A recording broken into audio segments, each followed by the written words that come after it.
BJP మత రాజకీయాలు చేస్తూ పబ్బం గడుపుతోందని విమర్శించారు. ప్రభుత్వ సలహాదారు షబ్బీర్ అలీ కాంగ్రెస్ అన్ని వర్గాలకు న్యాయం చేస్తోందని తెలిపారు. 10 ఏళ్లు అధికారంలో ఉన్న బీజేపీ ప్రజలకేం చేసిందని ప్రశ్నించారు ఎమ్మెల్సీ జీవన్ రెడ్డి. కొందరు అభివృద్ధిని అడ్డుకునే ప్రయత్నం చేస్తున్నారని ఆరోపించారు. గత ప్రభుత్వం నిజామాబాద్ అభివృద్ధిని పట్టించుకోలేదన్నారు. నిజామాబాద్ జిల్లా ఇందూరులో కార్యకర్తల విస్తృత స్థాయి సమావేశంలో పాల్గొన్నారు నేతలు. స్థానిక సంస్థల ఎన్నికల్లో సత్తా చాటుతామన్నారు. నిజామాబాద్, జగిత్యాల జిల్లా పరిషత్తులు గెలుచుకుంటామని ధీమా వ్యక్తం చేశారు నేతలు.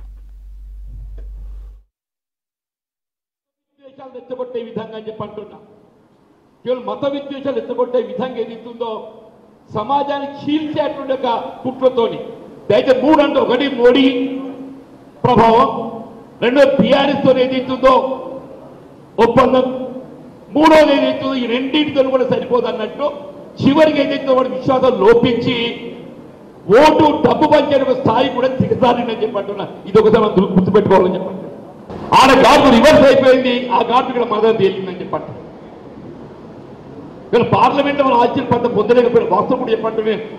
నిజంగా తెలంగాణ కానీ కర్ణాటక కానీ ఈ 2 రాష్ట్రాలు కొద్దిగా మనం ఇంకొద్దిగా మెరుగైన పెద్ద పొందగలిగినట్టయితే జాతీయ స్థాయిలో రాహుల్ గాంధీ గారిని ప్రధానమంత్రి చూసే అవకాశం లభిస్తుంది. ఏదైనా భవిష్యత్తు కాలంలో రాహుల్ గాంధీ గారిని ప్రధానమంత్రిగా చూడటం అప్పుడు మాత్రం ఈ దేశంలో ఏదైతుందో సెక్యులరిజం నిలబడతా చెప్పంటున్నా. దేశం అనేది ఏదైతుందో ఇది హిందూ, ముస్లిం, సిక్, ఇసాయి అనేటువంటి భేద భావన లేకుండా అందరూ కలిసికట్టుగా మరి నివసించేటువంటి ప్రాంతం వల్ల భారతదేశం అని చెప్పంటున్నారు. అటువంటి భారతదేశాన్ని వల్ల ఏ కుల మతాల పేరు చీల్చే ప్రయత్నం చేస్తుందో వాళ్ళకు చెక్ పెట్టే విధంగా ముగింపు పలిగే విధంగా ఈనాడైనా జాతీయ స్థాయిలో కాంగ్రెస్ పార్టీ ప్రభుత్వం అధికారం రావాల్సినటువంటి ఆవశ్యకత ఉన్నది. ఏ అభివృద్ధి కార్యక్రమాలు ఢిల్లీ నుంచి చేయలేరు, గల్లీ నుంచి తీసుకురారు, అభివృద్ధి చేయరు. అధికారంలో వాళ్ళు ఉన్నారు బీజేపీ. మన కోమటిరెడ్డి వెంకటరెడ్డి మా మంత్రి పోయి గడ్కరీ గారితో కలిసి వచ్చినారు రోడ్లు కావాలని.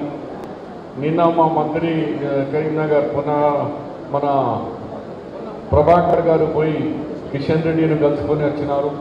అయితే ఈ ఎలక్షన్ అయిపోయాక ఆనవాయితీ ఏముందంటే ఒకరికొకరు కలుసుకొని మీరు కేంద్రం నుంచి ఏం తీసుకొస్తారు, రాష్ట్రం నుంచి మేమేం తీసుకురావాలా, మనం కలిసి నిజామాబాద్ని కానీ పార్లమెంట్కి ఎట్లా డెవలప్ చేసుకోవాలని ఆలోచన ఉండాలి. కానీ చెడు బుద్ధి ఉన్నది. మాటికే కులము మతము తప్ప అభివృద్ధి అనేది లేదు. మోదీ గారి 10 సంవత్సరాలు ఎంతమందికి జాబ్ ఇచ్చినావా అంటే హిందూ, ముస్లిం. రైతులకు ఎంతమంది రైతులకు అభివృద్ధి చేసినావా, మన గ్రీన్ ఫీల్డ్లో ఎంత డెవలప్ అయింది కంట్రీ అంటే హిందూ, ముస్లిం.